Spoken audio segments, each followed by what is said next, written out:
Então é isso.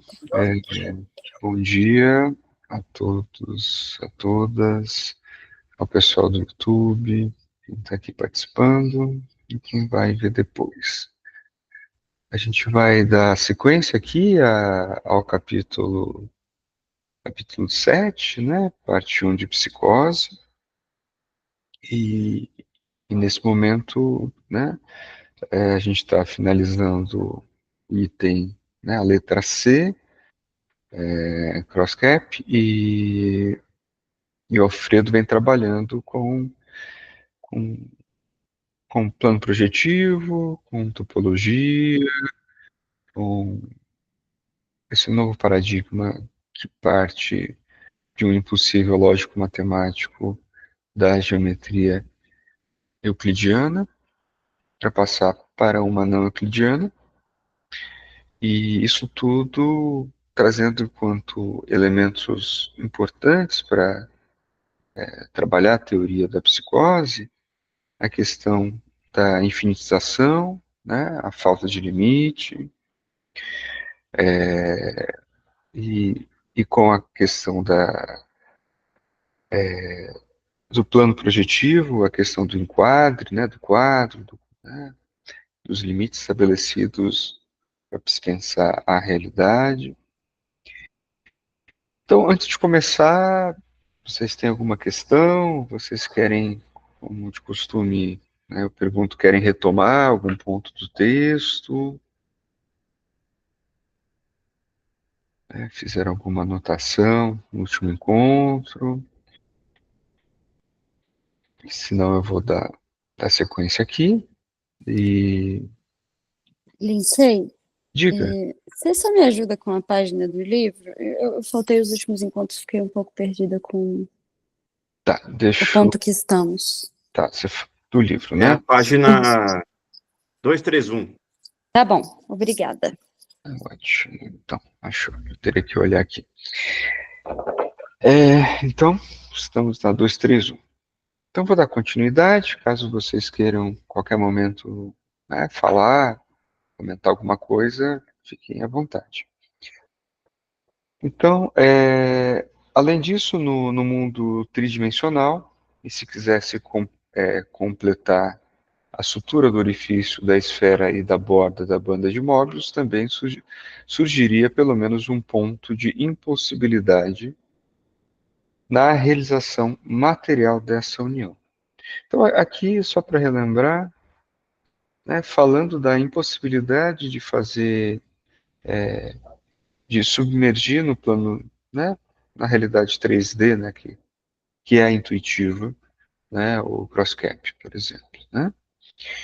Então, a impossibilidade que ocorre no mundo tridimensional é introduzida pela elaboração matemática que a topologia implica.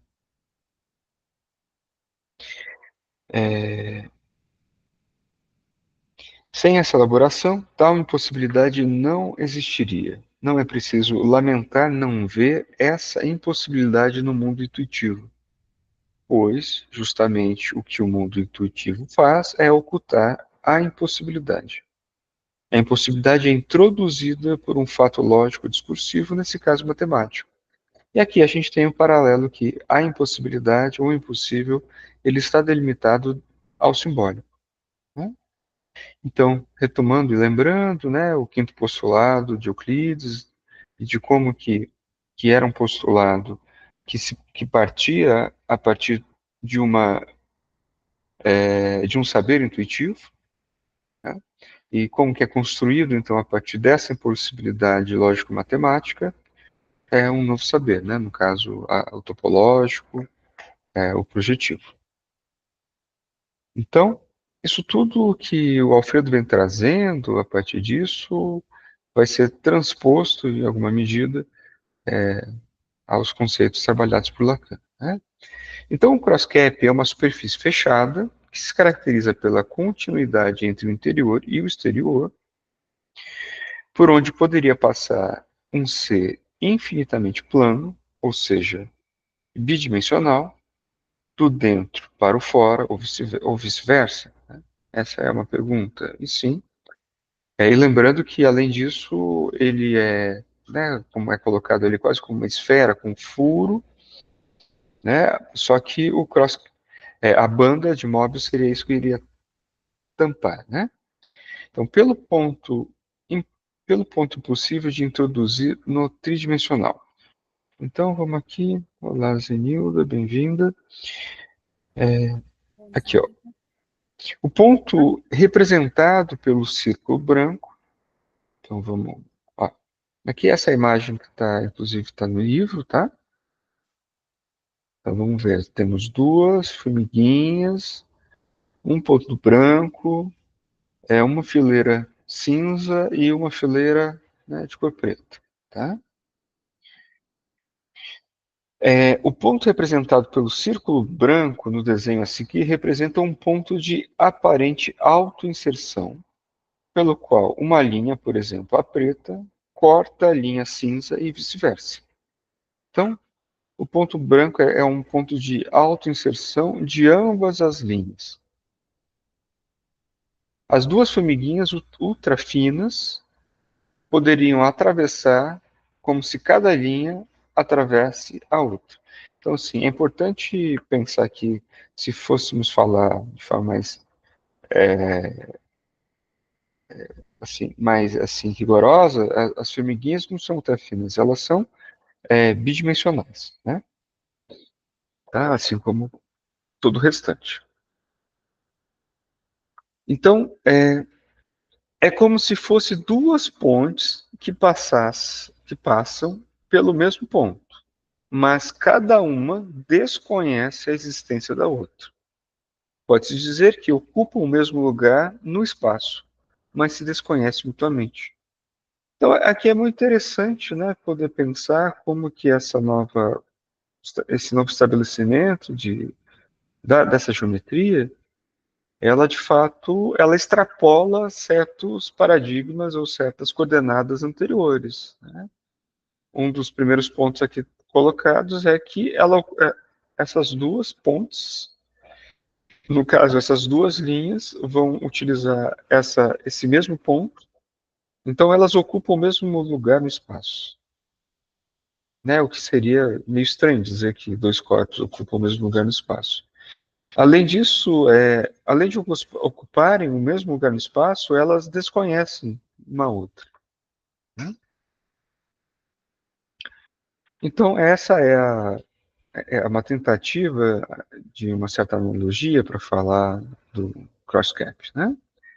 Então, agora, como o Alfredo trouxe, ele introduz primeiro o cross-cap, e agora o plano projetivo, sendo que é uma inversão dentro da cronologia, né? Porque inicialmente é produzido o conhecimento sobre o plano projetivo e posteriormente sobre a topologia, né? Então vamos aqui para o plano projetivo. Então, a partir dessas elaborações topológicas, voltaremos aos antecedentes, a geometria projetiva, né, que é anterior à topologia. Será dado um passo atrás para em seguida poder avançar.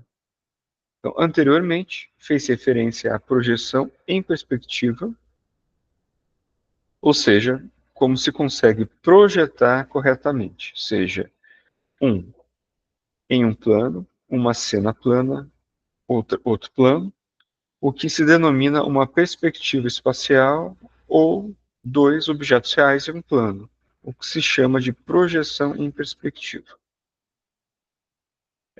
Será estudada a projeção no plano projetivo, desenvolvendo assim uma teoria da projeção, distinta da projeção de propriedade do eu sobre os objetos descritas com precisão por Freud e associada por Lacan ao estágio do espelho e ao imaginário.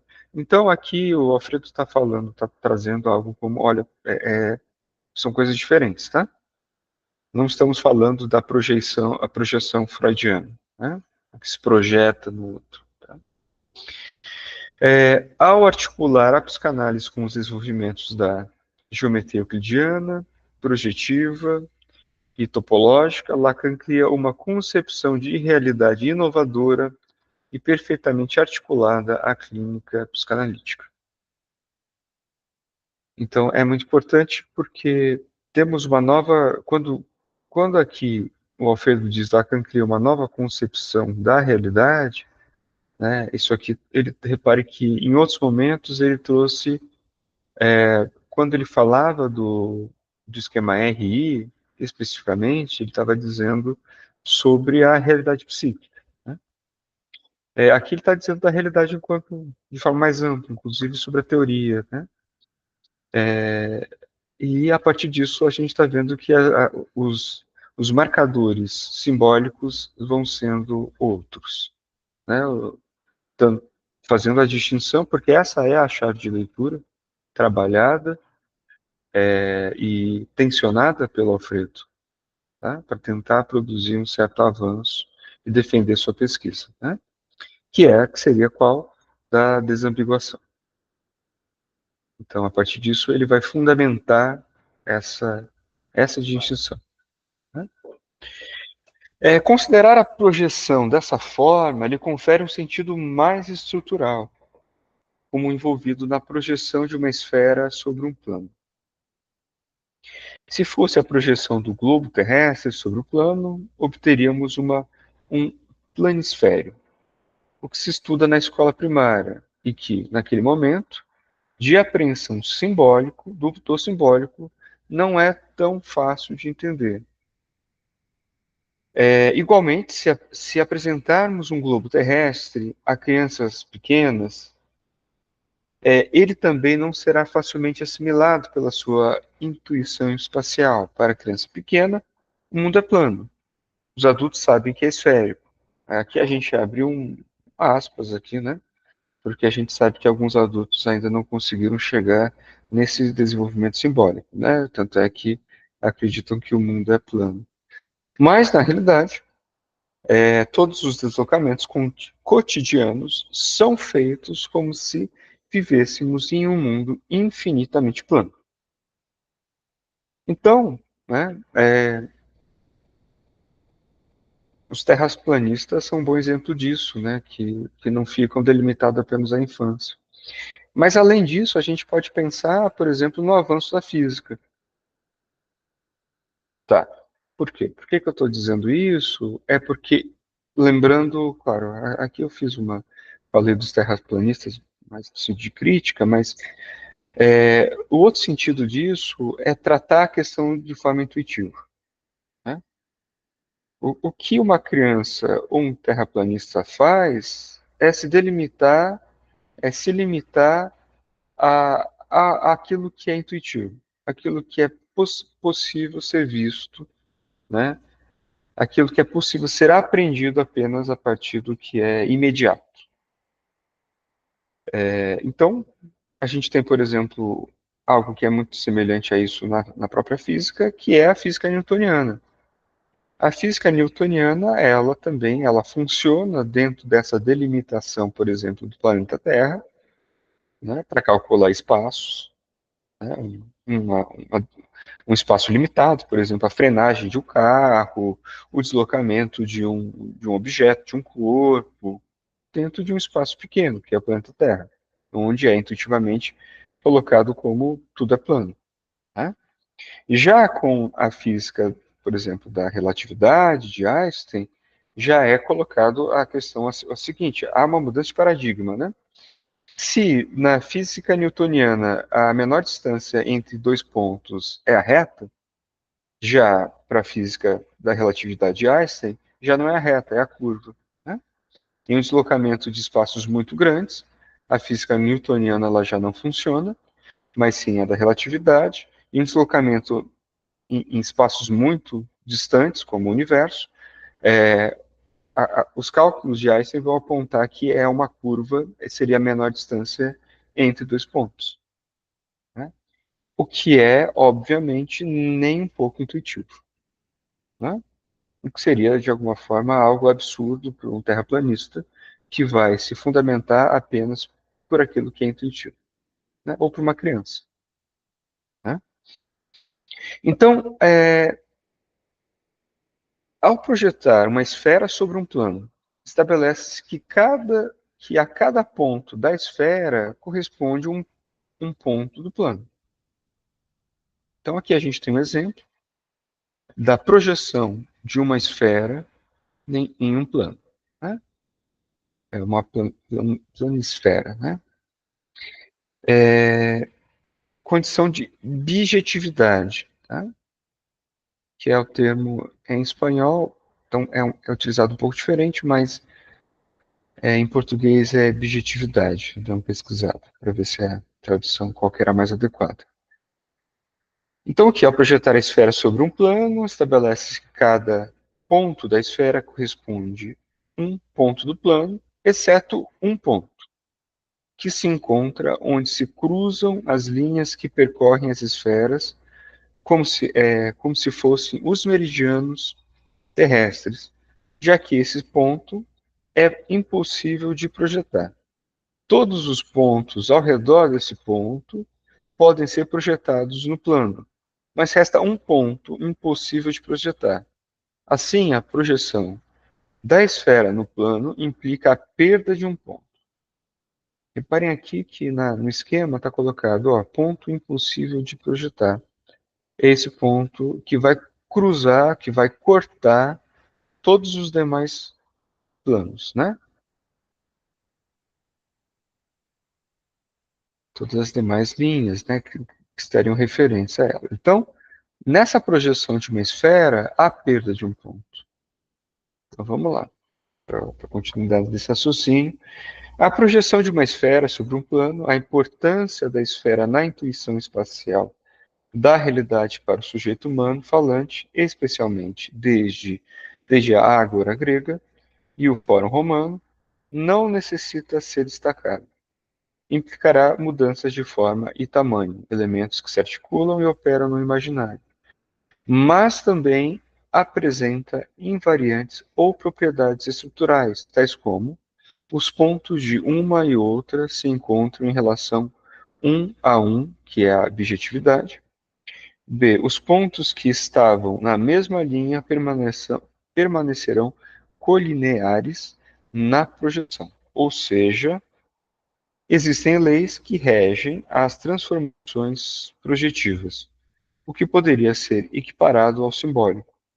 Então, aqui de novo fica colocado que essas leis que regem as transformações projetivas, que é equiparado ao simbólico, ela escapa ao conhecimento intuitivo. Né? E que daí poderia ser, de novo, equiparado se as leis que regem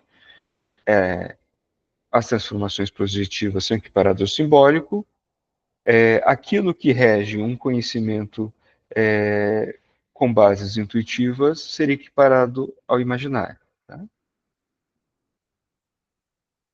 Então, além das deformações e invariantes, a projeção também produz um ponto de impossibilidade, que na esfera corresponde ao ponto extremo superior, ao qual, quando projetado, deveria estar em várias partes do plano simultaneamente, o que é proibido, pois a transformação projetiva deve respeitar a regra de um ponto do objeto projetado correspondente a um único ponto em sua projeção. Isso é o que é chamado de bijetividade.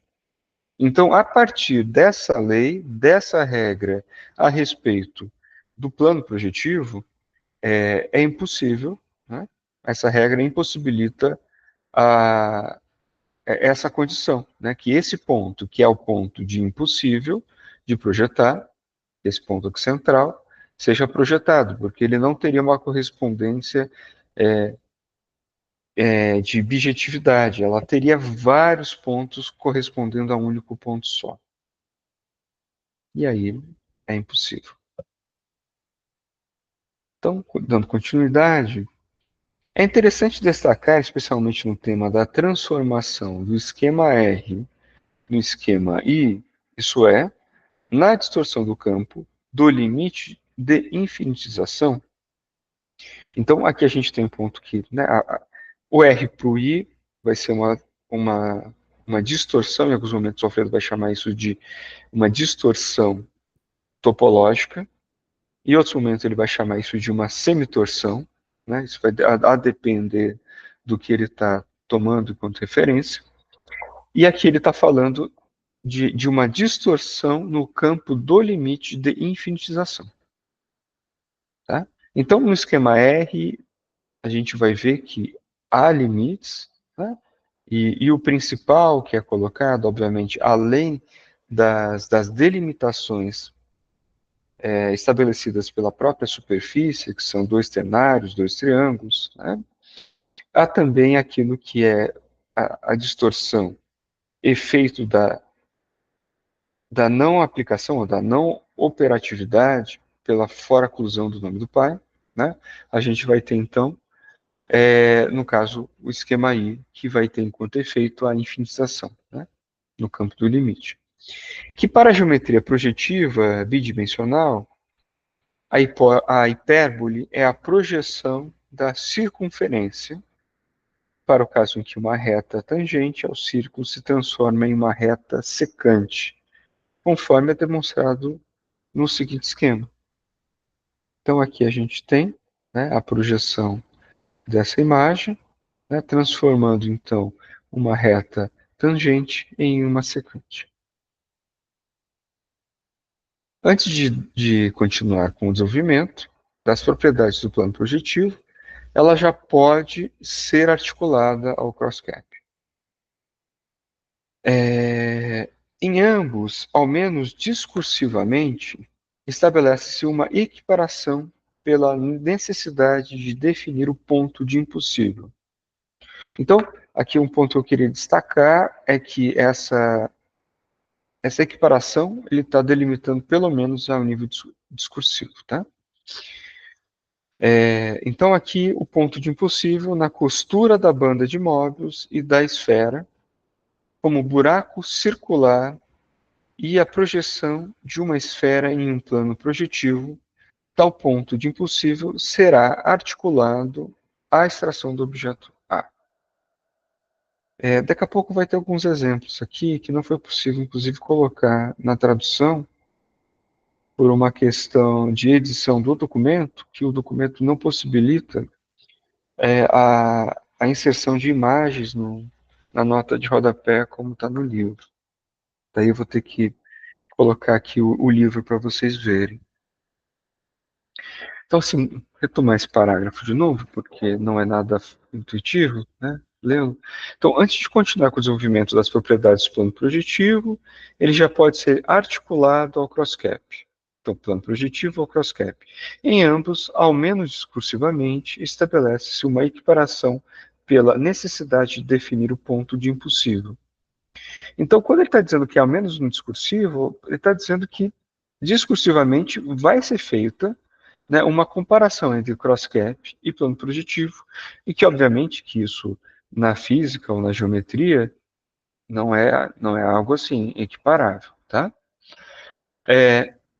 Mas que discursivamente isso é necessário, tá? Para definir o ponto de impossível. Que na costura da banda de Möbius e da esfera como um buraco circular e a projeção de uma esfera em um plano projetivo.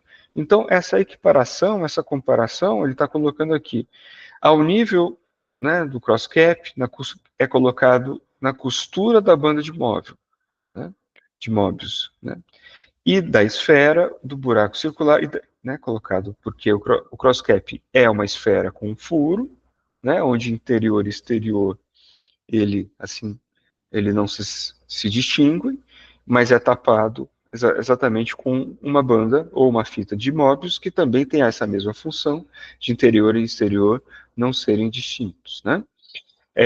A equiparação a nível discursivo é quando se faz na projeção de uma esfera em um plano projetivo, que foi essa, cadê? Essa aqui, tá? Tal ponto de impossível será articulado a extração do objeto A. Então, olha, reparem que o objeto A, a extração do objeto A, nessa articulação com esse saber, né, que é o topológico e o de projeção, né, vai ser articulado, então, o objeto A, a extração A, a projeção da esfera no plano projetivo e da costura da banda de Möbius da esfera de um buraco, né? Então, esse ponto impossível no cross-cap é o ponto final da linha de pseudo-autopenetração da banda de Möbius, com a qual se fecha a semiesfera perfurada, que não se comporta como os outros pontos da linha de autopenetração. É o ponto que coloca em relação de continuidade a banda de Möbius e a semisfera. Então, repare que aqui o ponto de impossível que está dizendo, se o ponto de impossível, tá difícil de entender? Acho que não, né? Se o ponto de impossível num plano projetivo é esse, aonde passa esse meridiano, tá? Porque vai ter, já que a gente precisa sempre um ponto da esfera corresponder a um outro ponto e apenas a um ponto num plano projetivo, então esse é o ponto impossível, no plano projetivo. No crosscape, né? O ponto de impossível vai ser o quê? Né? Vai ser que essa linha de pseudo-autopenetração da banda de Möbius, como qual se fecha a semisfera perfurada, que não se comporta como os outros pontos da linha de autopenetração. É o ponto que coloca em relação de continuidade a banda de Möbius e a semisfera. Qual que é o ponto? É o ponto que não corresponde, não funciona como os demais, né? Então a gente tem aqui, olha. Aqui a gente tem, repare, uma semisfera cerrada, fechada, com a banda de Möbius. Né? Então a gente tem uma semisfera fechada, com uma banda de Möbius, que vai ser o que a gente vai dizer sobre um cross-cap. Né? Aqui a gente tem uma banda de Möbius, né? Autopenetrada por sua linha mediana. Ela vai tapar, então, o buraco dessa semisfera. E aqui a gente tem o ponto fora da linha, né? E, reparem que são equivalentes, tá? Outra representação, então por isso equivalente, outra representação é equivalente del cocido, que seria a costura de uma esfera com um buraco e uma banda de Möbius. Então, isso aqui seria, né, as várias formas de corresponder também ao ponto de fora da linha, que seria exatamente aqui, e aqui também. Repare que não é nem um pouco intuitivo mesmo, né? Mas é o máximo que é possível chegar para a gente ter uma certa apreensão um pouco intuitiva, e quando a gente está falando intuitivo, a gente está falando de uma equiparação com aquilo que a gente tem de contato com a realidade tridimensional. Né? Então, esse ponto fora da linha é denominado por Lacan ponto abstrato. Mas, além disso, para explicar suas características tão especiais, ele o chama também de ponto buraco, ou ponto corte. E, de maneira ainda mais surpreendente, buraco puntiforme. Nessas denominações, evidencia-se o esforço de Lacan em explicar uma função de esvaziamento associada à introdução de um objeto pontual. Esse objeto é definido como paradoxal e irredutível. O ponto de referência, o ponto central do cross-cap, é identificado por Lacan também ao falo simbólico, e assim ele o denomina como ponto-falo.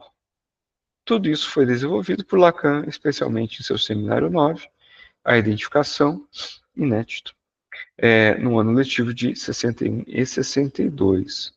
Aqui a gente tem as notas, que eu vou ter que... Só um minuto. Eu vou ler e vou trazer a imagem, tá? Então, aqui quando ele traz esse ponto aqui, que é esse ponto fora da linha, que é denominado por Lacan ponto abstrato, o interesse de Lacan concentra-se naquele ponto que coloca em continuidade, então, esse ponto fora da linha. Então, o interesse como em continuidade a semisfera com a banda, mas, na verdade, existem dois pontos fora da linha. o ponto P e o ponto Q, como indicado no esquema a seguir. Tá.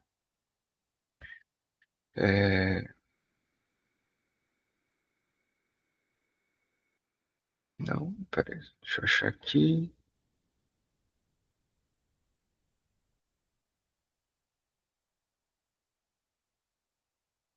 Aqui, ó. Vocês estão. Tá projetando para vocês? Deixa eu olhar aqui que eu não estou vendo. Não, tá no outro, né? Ainda Deixa. não. Eu vou parar a projeção desse documento e vou projetar um outro, tá? Para apresentar outra coisa. Olha, dá para apresentar outra coisa ao mesmo tempo, que legal. Tá. Chegou aqui, né? Vocês estão vendo? Tá muito pequeno. Vocês querem que aumente um pouco? Deixa eu localizar aqui. Ó. Então, reparem aqui, né? Eu vou aumentar para a imagem. Ficou bom agora? Calma aí que eu não estou vendo vocês. Tá, ficou. Então aí, tá legal. Ó, vocês estão vendo. Então eu vou reler aqui. Ó. Nesse trecho aqui, que tem essa nota, que é esse ponto fora da linha, que é denominado por Lacan de ponto abstrato. Então vamos lá. E aí a nota 9 diz: o interesse de Lacan concentra-se naquele ponto que coloca, então, o ponto fora da linha, né, o ponto abstrato, que coloca em continuidade a semisfera com a banda. Mas, na verdade, existem dois pontos fora da linha. Então, que é o ponto P e o ponto Q, como indicado no esquema a seguir. Tá? Então, reparem que na parte inferior, que seria o que está colocado como ponto Q, a gente está dizendo que não é bem verdade isso que eu estou dizendo, mas é uma forma de tentar explicar. Tá? Porque em topologia a coisa não é tão simples.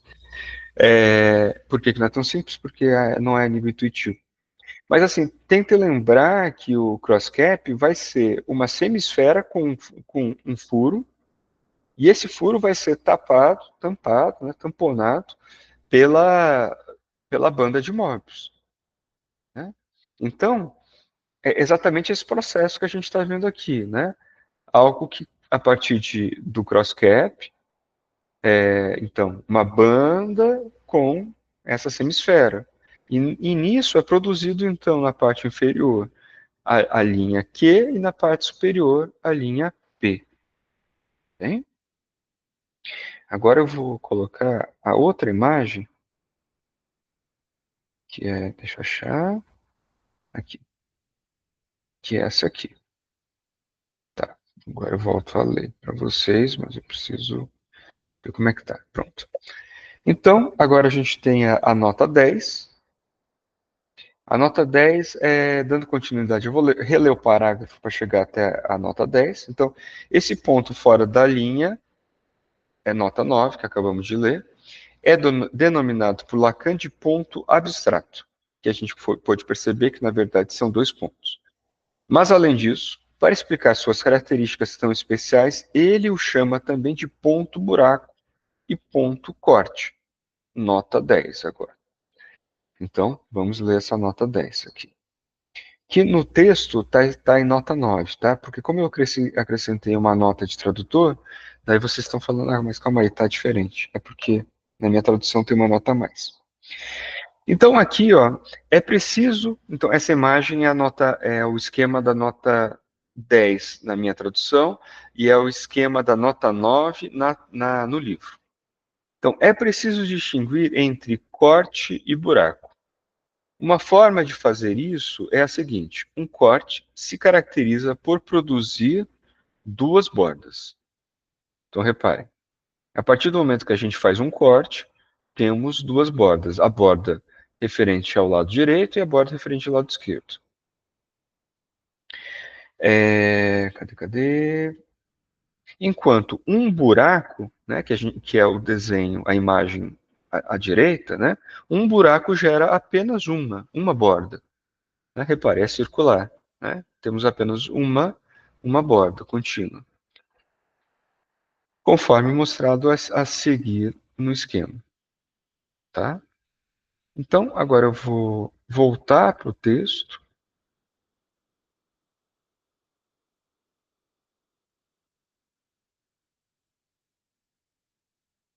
Pronto, voltamos ao texto.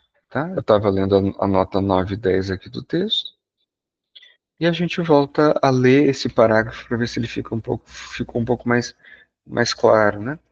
Então, esse ponto fora da linha, o 9, né, nota 9, é denominado por Lacan de ponto abstrato. É o que a gente viu naquele esquema do cross-cap, onde há dois pontos abstratos. Né? Mas, além disso, para explicar suas características tão especiais, ele o chama também de ponto buraco e ponto corte. Então, assim, repare que daí ele está trazendo que ele está muito interessado sobre a questão da continuidade, sobre esse ponto fora da linha, ele chama de ponto abstrato, mas são dois, e depois ele vai chamar também de ponto buraco e ponto corte, que vão ter também diferenças, porque o ponto buraco ele tem apenas uma borda e o ponto corte tem dois. E continuando aqui, e de maneira ainda mais surpreendente, buraco pontiforme. Nessas denominações evidencia o esforço de Lacan em explicar uma função de esvaziamento associada à introdução de um objeto pontual. Né? Tudo isso, repare assim, todo essa, de alguma forma, essa extrapolação aparece a partir dessa tentativa de falar sobre, primeiro, esse ponto de impossível, estamos falando disso até agora, do ponto de impossível no plano projetivo e do ponto de impossível também que vai ser apresentado no crosscap aqui, né? Que é a topologia, que ele tenta exemplificar, por exemplo, aqui. Tá? Então, voltando aqui para o texto, eu acho que eu já passei, calma lá, não, passei não. Ah, estou aqui, isso mesmo. Como objeto pontual. Esse objeto é definido como paradoxal e irredutível. Né? O ponto de referência, tá? Paradoxal a gente vai o próprio nome está dizendo, né? Que tem essa característica de paradoxal, né? Tudo isso que está sendo colocado enquanto ponto. E irredutível. A gente não tem como segmentar, como né, trabalhar mais do que isso, né? Porque o que vai ser trabalhado é paradoxal. Então, assim, repare que quando a gente tenta trabalhar com ele a esse nível, que é de uma tentativa de submerger todo esse conteúdo a uma realidade tridimensional, isso vai se tornando cada vez mais paradoxal. Né? Então, o ponto de referência, o ponto central do crosscap é identificado por Lacan também ao falo simbólico. Né? Lembrando que o falo simbólico né, por exemplo, quando a gente trabalhou no esquema R, ele vai ser o significante único, ímpar, que não vai fazer, ele não vai, de alguma forma, se ligar a outro significante. No entanto, ele vai ser, de alguma forma, ele que faz operar a falta, ele que não está posto ali, porque ele é exatamente o significante que vela, né? que dentro de uma teoria dos significantes, que eu digo não introduzida a partir desses elementos por Lacan, seria também paradoxal. Né? Como que um significante não faz conexão com o outro? Né? Então, de novo, por isso, de novo, ele é um significante único, etc. Né? E assim ele denomina de ponto-falo. Tudo isso foi desenvolvido por Lacan, especialmente seu seminário 9, a identificação inédito, no ano letivo de 61, 62. Caso alguém queira se aprofundar nisso, o Alfredo colocou aulas de 28 do 3, aula de 16 do 5, aula de 23 do 5, 6 do 6, 13 do 6, 27 do 6, de 62. Tá? Foi trabalhado nesse momento. Tá bem. Repare que é um esforço enorme, né? Assim, É interessante pensar nisso, assim, pelo menos para mim, eu não sei se isso ajuda, esse comentário que eu vou fazer. Primeiro, assim, obviamente, isso aqui trata-se de uma densidade muito grande, né, a nível de conhecimento. Não é uma coisa fácil. Depende de outros saberes para a gente conseguir trabalhar isso. E é o que o Lacan veio fazendo. Então, para construir todo esse parágrafo, a gente está, reparem, foi, foi necessário introduzir um saber sobre, primeiro, sobre a geometria euclidiana, sobre o quinto postulado e, de alguma forma, a sua impossibilidade, né? Falar sobre aquilo que é o intuitivo, depois introduzir o que é topologia, para responder a essa questão do intuitivo e a geometria euclidiana, ou seja, enquanto impossível. Depois disso, foi articulado a ideia de impossível enquanto algo que vai produzir um novo saber, que é a não euclidiana. Consequentemente, a teoria também projetiva, né, do plano projetivo. Ou seja, quando a gente lê tudo isso, a gente não pode, enquanto advertência, cair naquela ideia, olha como Lacan é difícil. Olha como Lacan é meio impossível. Não, na verdade o Lacan está fazendo uso de vários saberes, está articulando tudo isso, e obviamente é um saber que não é nem um pouco intuitivo. Então é necessário a introdução e talvez um aprofundamento mínimo para conseguir entender o que ele está falando aqui, pessoal.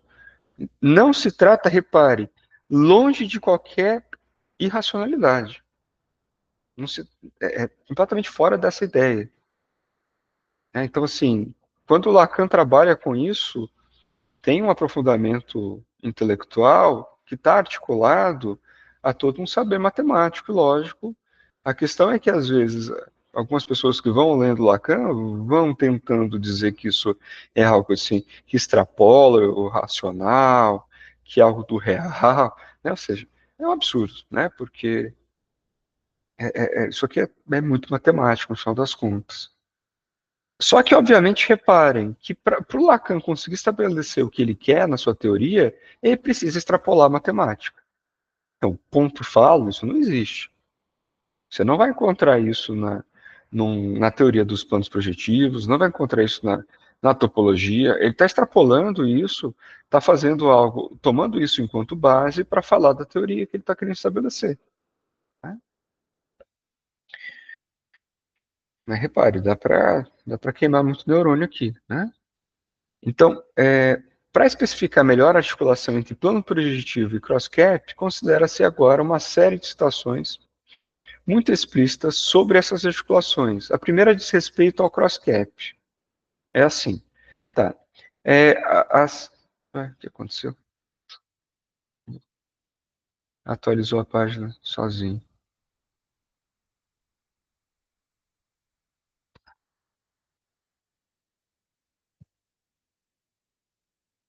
Então, aqui, estamos aqui. Tá. A série de citações a seguir, estamos na 10, tá? Se eu não me engano, até a citação 20, nenhuma é de Lacan. Todas estão referenciadas à teoria matemática, topológica, ou plano projetivo, tá bem? Então vamos lá. Para superfícies de uma face, também existem formas normais, porém mais complicadas de descrever. Para isso é necessário pegar uma esfera, fazer P furos circulares e unir a cada um deles uma superfície de Möbius, colocando a borda dela à borda do respectivo furo. A dificuldade que surge ao tentar visualizar essa colagem deve-se ao fato de que sua realização física é impossível. Então, tá. Antes da gente entrar na explicação do Alfredo, repare que tudo isso que a gente está trazendo aqui, isso aqui, né? Isso aqui para explicar as coisas, tá? Isso aqui de novo. Isso aqui é uma forma didática. de tentar fazer aquilo que não é intuitivo se tornar intuitivo. Tá? Porque, como acabou de ser apontado pela citação, isso aqui, a dificuldade que a gente está encontrando, repare que mesmo didaticamente tentando apresentar isso, é super difícil, porque fala, pô, não faz muito sentido. Né? Não faz sentido ao intuitivo. Então, o que está dizendo assim, a dificuldade que surge ao tentar visualizar essas colagens deve ser o fato que a sua realização física é impossível. Tá? Esse é o primeiro ponto, fundamental. Tá? Não é submergível ao espaço tridimensional. Tá? O Crosscap não é. Então, todo esse é um esforço intelectual, intuitivo, didático, mas que na prática não é possível. Então, ao nível de uma intuição, né, imaginária, né, ou seja, se a gente fizer uma equiparação imaginária, é impossível, a gente não consegue. Por isso que só é possível quando a gente pega isso e faz cálculo. Então, a gente vai fazendo os cálculos e descobre, ok, sim, realmente é possível. Então, é possível ver isso só nos números, tá? Então, é necessário insistir nisso, né, ok, já Alfredo. Como consequência dessa manobra, introduz-se um ponto de impossibilidade. O ponto de impossível surge como resultado da tentativa de realizar uma manobra racionalmente concebível. No mundo físico, cria-se um ponto de impossível que antes não existia. No mundo físico, como tal, nada é impossível. No entanto, um ponto, cadê? Aqui. Um ponto de impossível pode ser produzido ao incorporar ou associar uma manobra de ordem simbólica.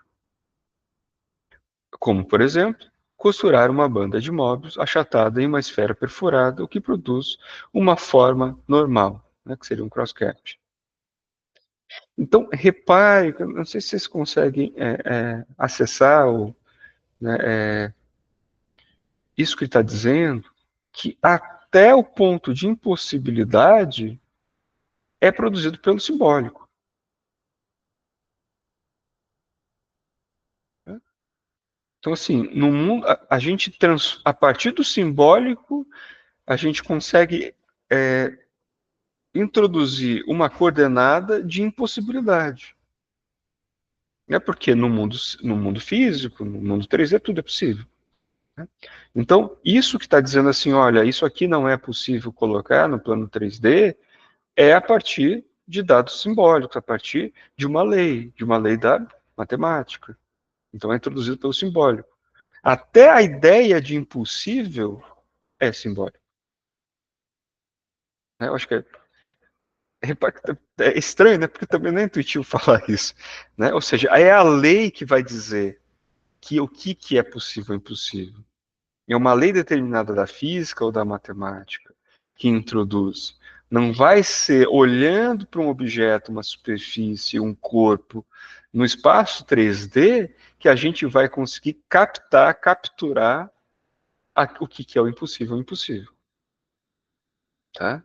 E essas delimitações, as coordenadas, são todas dadas a nível da legalidade simbólica.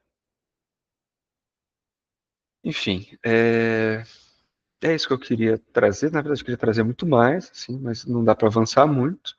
Né? Então, a gente vai parar por aqui hoje. Então, vocês têm alguma questão que vocês querem trazer? Temos mais uns minutinhos. Querem retomar algum ponto? Querem falar algo que vocês pensaram? Alguma anotação? Querem refutar essa ideia do impossível? Né? Querem trazer cálculos para falar que na verdade não é bem isso?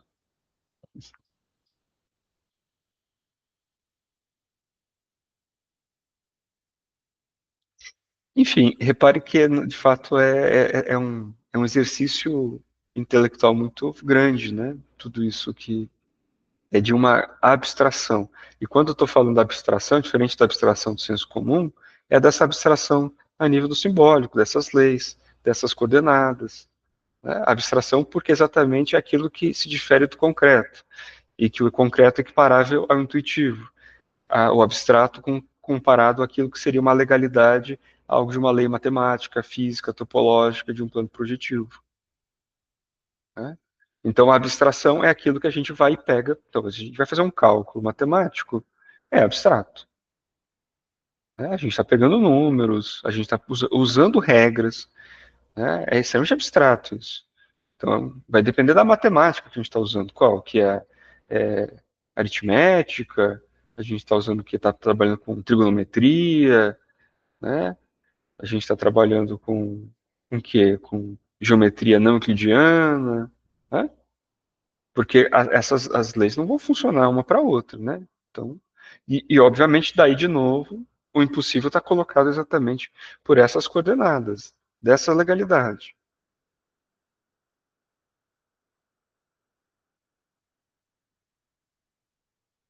Então, é muito interessante, né? Porque, claro, que para a gente poder ensinar uma criança, é isso que ele está dizendo, tanto a nível da geometria, a gente pega algo da geometria euclidiana, e que também não tem equiparação com a realidade, mas sim quando a gente trabalha e fala, então vamos pegar então uma pirâmide, vamos pensar na pirâmide do Egito, vamos tentar entender o que é um ângulo reto, né? Obviamente para tentar levar o nível intuitivo, né, para ser mais apreensivo, né?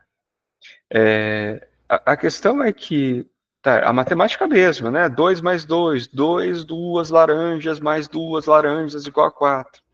É para ir a nível intuitivo, mas tá. Então, mas quando a gente coloca numa equação, né, de segundo grau, terceiro grau, π, o número π, ele equivale a quantas laranjas? Não é isso que se trata. Não tem comparação. Não faz, não é usado para isso, né? Não vai ter nenhum equivalente à realidade 3D, né? Raiz quadrada de menos 2. É quantas laranjas isso? Não tem laranja aí, né? Tá, então é meio carro? Não tem objeto 3D aqui colocado. Então é exatamente esse ponto que está sendo trabalhado, né? Tá bem? Então, claro que a gente, de alguma forma, há uma tendência nossa sempre a tentar fazer com que isso seja transformado em uma equivalência intuitiva, mas, né? Mas é impossível isso, né? Tá? Pessoal, é isso então por hoje. Obrigado pela paciência, né? Pelo esforço de tentar entender um pouco melhor isso, né?